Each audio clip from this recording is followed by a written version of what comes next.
क्या बजट की स्पेसिफिकेशन आपको दिखाई दे रही है? देखिए, पहली बात तो आज का जो बजट हमारी सरकार के द्वारा पेश किया गया है, ये 21वीं सदी के दूसरे क्वार्टर का, और जो क्वार्टर हम सबके लिए बहुत ज़्यादा मायने रखता है, क्योंकि 2047 जब हम एक विकसित भारत बनाने का जब हम जिक्र करते हैं, तो ऐसे में अब ये जो अगला क्वार्टर शुरू हुआ है 25 से लेके 50 तक का, यहाँ से अब हमें हर उस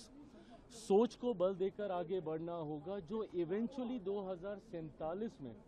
भारत को एक विकसित देश बनाने का काम करे। और अब अगर आप इस सोच के साथ इस बजट को अगर आप देखिएगा, तो आपको एहसास होगा कि किस तरीके से इंफ्रास्ट्रक्चर पे बल दिया गया है, रूरल इंफ्रास्ट्रक्चर पे बल दिया गया है, अर्बनाइजेशन के ऊपर जोर दिया गया है, गांव शहर की दूरी को कम करने का इसमें प्रयास किया गया है, आत्मनिर्भरता पे बल दिया गया है, मैन्युफैक्चरिंग और मैन्युफैक्चरिंग सेक्टर के हर एक वर्टिकल्स में, भले वो डिफेंस में हो, वो प्रोसेसिंग में हो, वो किसी भी क्षेत्र में हो, रेयर मिनरल्स में हो, हर क्षेत्र में जिस तरीके से आत्मनिर्भरता को कुंजी बनाकर इस बजट में उस व्यवस्था को और ज़्यादा मजबूत करने का प्रयास किया गया है। युवा शक्ति को केंद्र में रखकर जितने ये सारे वर्टिकल्स एक्सपैंड होंगे, उतनी ही जॉब अपॉर्चुनिटीज़ भी क्रिएट होंगी।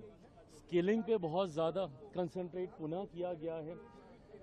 फार्मिंग की अगर बात करें, उसमें जिस तरीके से डाइवर्सिटी को एक्नॉलेज किया गया है, नहीं तो आप उसी को एक ही उत्पादन बार बार रखने की भी समस्या सरकार के पास इवेंचुअली होने लगेगी। तो कैसे डाइवर्सिफाई किया जाए, कोकोनट, कोको, इन तमाम चीज़ों को जिस तरीके से बजट में रिकॉग्नाइज किया गया है, फिशरीज को और ज़्यादा ऑर्गेनाइज करके उस सेक्टर को एनहांस करने की बात हो, मैं मानता हूं कि ये 47 विकसित भारत के निर्माण के लिए उसकी एक मजबूत नींव को तैयार करने वाला एक बहुत ही विजनरी बजट है। और इसकी खासियत ये भी है कि 9वीं बार वित्त मंत्री जी ने इस बजट को पेश किया है। खासियत तो ये है कि उन्होंने 9वीं बार किया है, बट एक ही प्रधानमंत्री के अंदर उन्होंने 9वीं बार किया है। ये कंटिन्यूटी दिखाता है, स्टेबिलिटी दिखाता है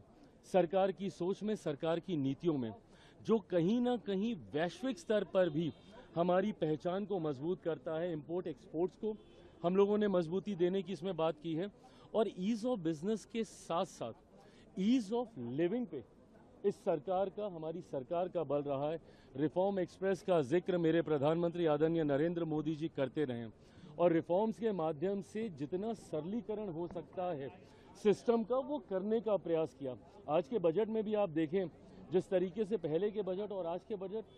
के बजट में समझने के लिए ज़्यादा था, चीज़ें ज़्यादा समझ में आ रही थी, पार्ट ए पार्ट बी, जिसका जिक्र मैं सुबह से कुछ न्यूज़ चैनल पे भी सुन रहा हूँ, जिस तरीके से उसको भी इक्वली बैलेंस किया गया है, ताकि सही में जो टेक्निकल पक्ष भी है उसको भी जनता तक सही ढंग से पहुँचाया जाए। तो मैं मानता हूँ कि ओवरऑल ये 2047 को मद्देनजर रखते हुए इस बजट को तैयार किया गया, और इसके लिए मैं मेरी तरफ से, मेरी पार्टी की तरफ से माननीय वित्त मंत्री साहिबा का दिल से आभार प्रकट करता हूँ।